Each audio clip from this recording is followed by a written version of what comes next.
Pello.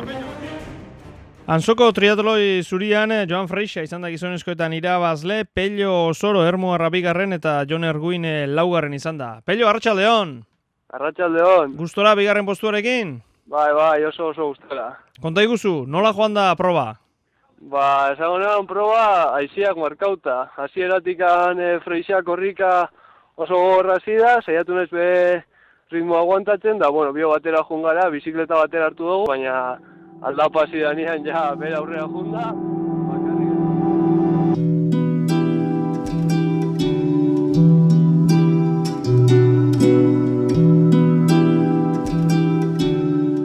Gure familian, gure inguruan, gure lagun artean negua beti izan da guretako elurrarekin lotuta.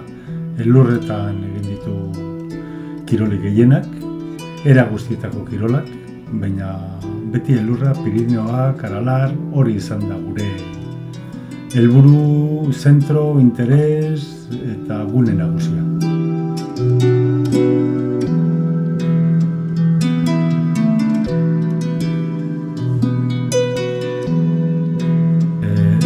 Aurreko urteetan, oindala 3, 4, 5, 6 urte asko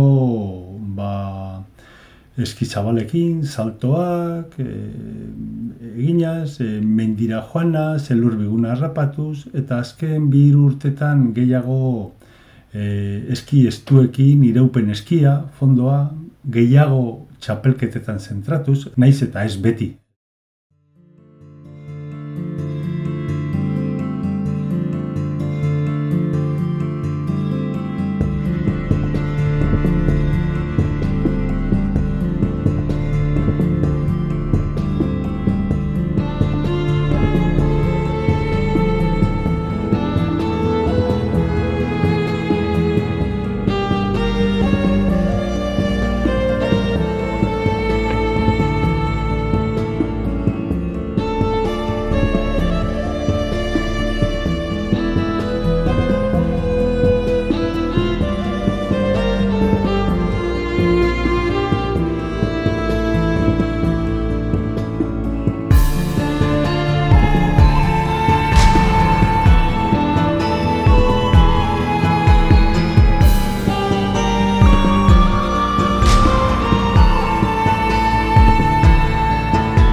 Azken 2 urtetan triatloiak denbora importante bat hartzen du, arutz eta onutz ibiliaz, punto ezberdinetan, mendikate ezberdinetan triatloia eginaz, eta triatloiko txapelketetan parte hartuz, eta horregatik bizikleta, roleskiak, iraupen eskia, korrika, era guztietako aktibidadeak kombinatuz. Naiz eta aktibidade horiek batez ere Pirinioetan eta mendian egiten ditugun.